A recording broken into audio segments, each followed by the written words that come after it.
KTLA5 News at 1 video just into the KTLA5 newsroom of LA County Assessor John DeGuista's arrest. We are live to do details in the corruption investigation. Plus in Santa Barbara, there's a brush fire.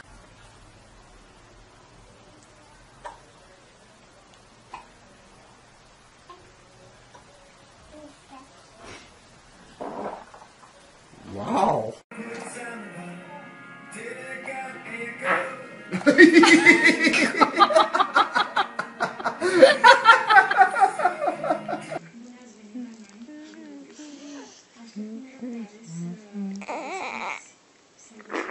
Oh my.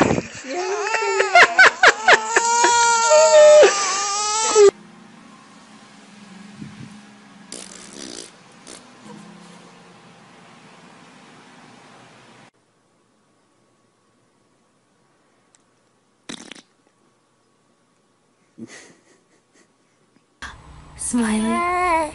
Smiley. Smiley boy. Where's my smiley boy?